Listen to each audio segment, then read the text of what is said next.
Holland America line has a long and rich history. In its 150 years, the line has brought many new Americans to our shores.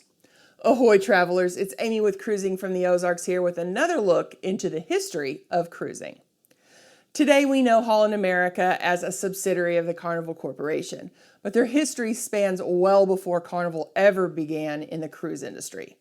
Founded 150 years ago in 1873 as the Dutch American Steamship Company, which I could not even begin to try to pronounce in Dutch, Holland America was a shipping and passenger line that began from the reorganization of an earlier company, which explains why its first ship is a year older than the company itself. Named for the town the company was headquartered in, the original SS Rotterdam was built in 1872 and sailed its first voyage from the Netherlands to New York City on October 15th of 1872. With 10 cabin-class passengers, 60 immigrants, and 600 tons of cargo, the Rotterdam had only 2 decks and was a mere 268 feet, 4 inches long. While she did have an engine and propeller, there were also 10 sails that could be used for propulsion. On September 26, 1883, during her 65th voyage from New York, the Rotterdam ran ashore near a Dutch island. Thankfully, all 56 passengers survived, but the ship did not. Despite a tugboat heading out to attempt to retrieve the Rotterdam, there wasn't much they could do. A storm broke the ship into 2 pieces a few weeks later in October, with the hull disappearing into the sea. For around a century, Hal concentrated its business on the transatlantic passenger trade and as a freight shipping business. During that time, hundreds of thousands of immigrants sailed on her ships to become citizens of America. In the first 25 years, Hal carried 400,000 passengers from Europe to America, although some would have been visiting, not immigrating. For its 150th anniversary, Holland America made available the passenger lists from those journeys. So now anyone can check to see if one of their ancestors immigrated to the US or Canada via one of those ships. I found over 40 passengers with my last name, although I know that my direct ancestors came over long before 1872. Throughout the late 19th and early 20th centuries, Holland began building larger ships.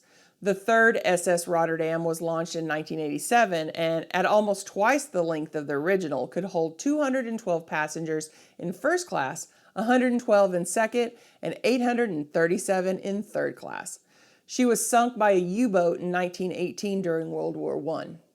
Other ships built during this time were the New Amsterdam in 1905 at 600 feet in length and the fourth Rotterdam in 1908 at 650 feet.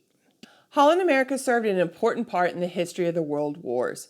During World War I, the Statendam was requisitioned by the UK government during its build and completed as the troop ship Justitia, I'm not sure that's pronounced. She was sunk by a U-boat in 1918. The government ended up compensating the line with 60,000 tons of steel. And despite the Netherlands being neutral, in 1918, President Woodrow Wilson seized 89 Dutch merchant ships that were ported in U.S. ports as part of the war effort. This included a Holland America liner, which was converted into a U.S. troop ship. It was returned a year later with any cargo that still existed. Why would any cargo still exist? Did they store it somewhere? I don't know. During the Second World War, Holland America lost 5 passenger ships and 8 cargo ships. Several ships were burned during the Battle of Rotterdam when Germany invaded the Netherlands in May of 1940. This included the liner Statendam. One of the line's cargo ships was even towed to Germany and used as target practice. Almost 200 people lost their lives in wartime sinking of Holland America ships. The worst was in 1942 when a U-boat sunk the cargo passenger ship Zaandam, where 135 lives were lost. Holland America continued to make history after World War II. But before we get to that, if you enjoy this video and maybe even learn something, consider subscribing with the notification bell on so you don't miss out on any future posts. Be sure to hit that like button as well. It only takes a second, and doing so helps cruisers like you find us. After the war, Holland America helped transport immigrants to the U.S. and Canada. Many of these were looking for a fresh start after their homes, towns, and cities had been destroyed during the war. During this time, Howe also began running more ships from different ports in Europe, including Southampton, England, and Cove, Ireland. The fifth Rotterdam was launched in 1959. It wasn't long afterward that the company got out of the transatlantic liner game, along with every other company outside of Cunard, it seems, and in 1973 they sold their cargo shipping division and began their focus on cruising. Existing ships were given a fresh coat of paint with the blue and white livery we're familiar with today, and the company took on a new logo. This brings us up to the company we know today.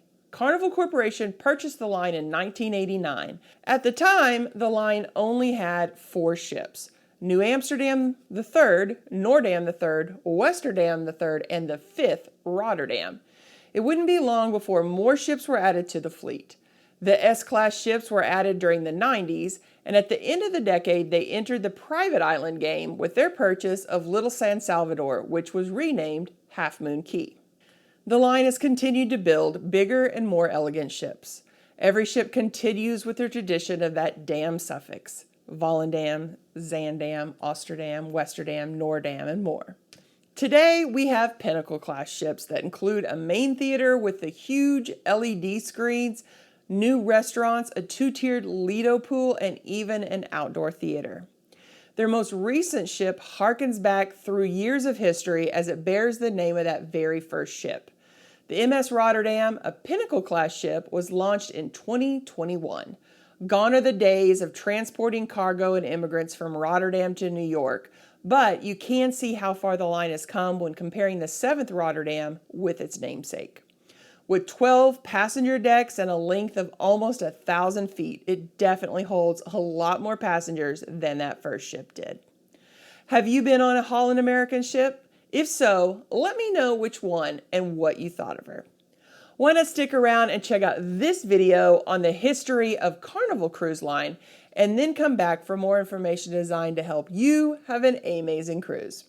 Have a blessed week, everyone.